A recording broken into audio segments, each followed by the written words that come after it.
नमस्कार, मी डॉक्टर कविता राणे. बुलेटिनमध्ये आपल्या सर्वांचं स्वागत. आताच्या घडीला महाराष्ट्राच्या राजकारणातली सगळ्यात महत्त्वाची अपडेट. सुनेत्रा पवार, अजित पवार यांच्या पत्नी सुनेत्रा पवार यांनी आपल्या खासदारकीचा राजीनामा दिलाय. राज्यसभेच्या खासदार आहेत सुनेत्रा पवार. त्यांनी आपल्या खासदारकीचा राजीनामा दिलाय. सीपी राधाकृष्णन यांच्याकडे, उपराष्ट्रपती सीपी राधाकृष्णन यांच्याकडे हा राजीनामा पाठवलाय. सुनेत्रा पवार यांची महाराष्ट्रामध्ये विधिमंडळाच्या गटनेतेपदी, राष्ट्रवादी काँग्रेसच्या गटनेतेपदी, विधिमंडळ गटनेतेपदी निवड झालेली आहे आणि त्यानंतर लगेचच त्यांनी राज्यसभेच्या खासदारकीचा राजीनामा दिला. राज्यसभेची खासदारकी हा सुनेत्रा पवार यांचा सक्रिय राजकारणातला पहिला प्रवेश होता. बारामती लोकसभेची निवडणूक हरल्यानंतर सुनेत्रा पवार यांची राज्यसभेवर निवड करण्यात आली होती आणि तेव्हापासून सुनेत्रा पवार या सक्रिय राजकारणामध्ये होत्या. मात्र या टर्मला काही महिने पूर्ण होत असतानाच अचानकपणे अजित पवार यांचा अपघात झाला. त्या अपघातामध्ये अजित पवार यांचं निधन झालं आणि राष्ट्रवादी काँग्रेसच्या नेत्यांनी राष्ट्रवादी काँग्रेसची विधिमंडळातली कमान सुनेत्रा पवार यांच्या हातात देण्याचा निर्णय घेतला आणि त्यानंतर काही क्षणांमध्ये सुनेत्रा पवार यांनी आपल्या खासदारकीचा राजीनामा दिलाय.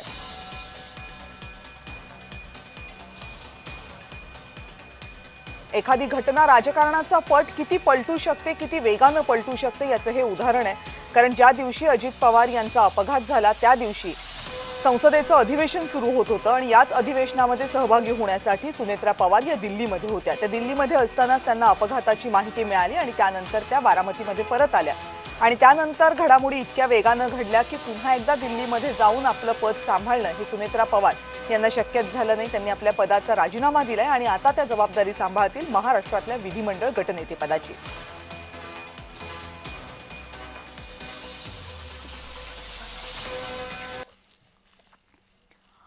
आणि लोकभवनामध्ये शपथविधीची तयारी पूर्ण झालेली आहे. राज्यपाल देवव्रत आचार्य 4 वाजता महाराष्ट्रामध्ये पोहोचतील आणि संध्याकाळी सुनेत्रा पवार यांचा शपथविधी होईल. राज्याच्या उपमुख्यमंत्रीपदी सुनेत्रा पवार यांचा शपथविधी होईल. या शपथविधीची तयारी पूर्ण झालेली आहे लोकभवनामध्ये,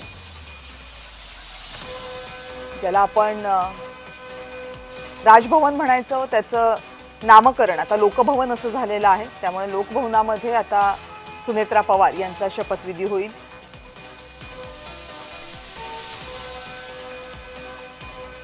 या संदर्भात अधिक माहिती देण्यासाठी माझ्या सोबत आहेत माझे सहकारी जय पवार. जय, काय अपडेट आहेत आत्ताच्या?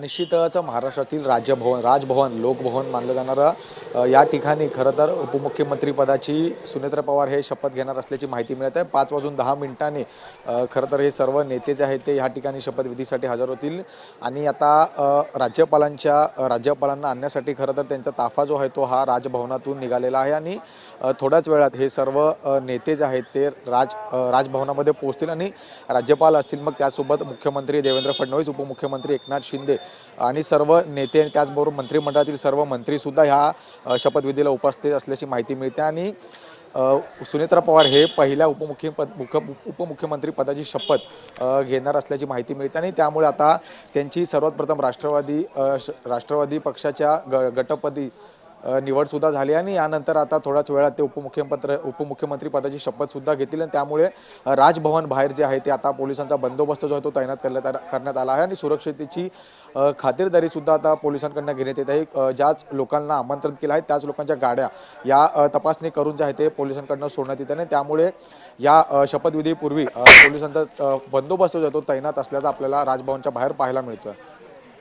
कोण कोण या शपथविधी सोहळ्यासाठी उपस्थित राहण्याची शक्यता आहे? आतापर्यंत काही प्राथमिक माहिती मिळू शकली आहे जय?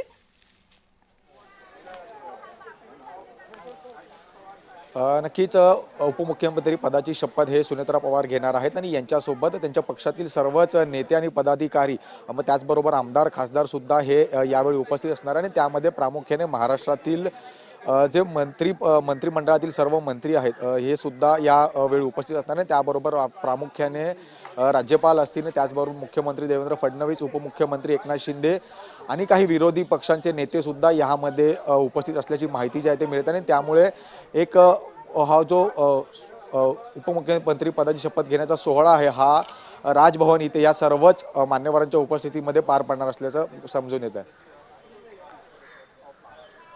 खरं तर सुनेत्रा पवार यांची निवड होतीये हे निश्चित झाल्यानंतर अवघ्या काही तासांमध्ये घडलेल्या या सगळ्या घडामोडी आहेत. सुनेत्रा पवार या कालच रात्री बारामतीहून मुंबईला येण्यासाठी निघाल्या आणि त्यानंतर हा शपथविधी होतोय. पक्षातल्या नेत्यांच्या काय प्रतिक्रिया आहेत या संदर्भात आणि विशेषतः महायुतीमध्ये जे इतर दोन पक्ष आहेत, भाजप असेल किंवा शिवसेना असेल, त्यातल्या पक्षांच्या काय, तिथल्या नेत्यांच्या काय प्रतिक्रिया आहेत?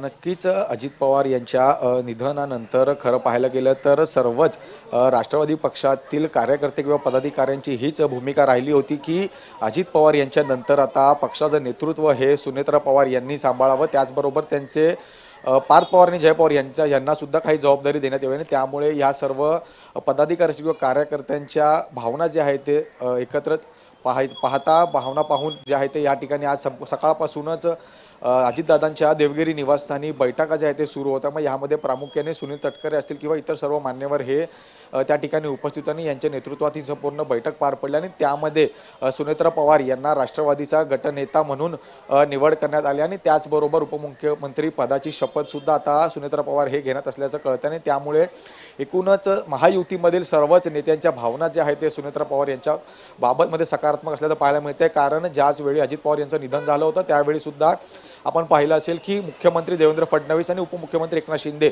यांनी सुद्धा सुनेत्रा पवार यांचं सांत्वन केलं होतं आणि त्यावेळीच त्यांची सुद्धा चर्चा जे झाली होती. त्यामुळे उपमुख्यमंत्री असतील किंवा मुख्यमंत्री हे सुद्धा सुनेत्रा पवार यांच्या उपमुख्यमंत्री पदाला घेऊन सकारात्मक असल्याचं पाहायला मिळतं आणि त्यामुळे आज पहिला महिला उपमुख्यमंत्री म्हणून सुनेत्रा पवार हे राजभवन येथे शपथ घेणार असल्याचं समजतं. जी निमंत्रितांची यादी आहे किंवा ज्या यादीची चर्चा होतीये त्याच्यामध्ये राष्ट्रवादी काँग्रेस, शरदचंद्र पवार पक्षातील काही नेत्यांचा किंवा पवार कुटुंबातील इतर काही सदस्यांचा समावेश आहे का?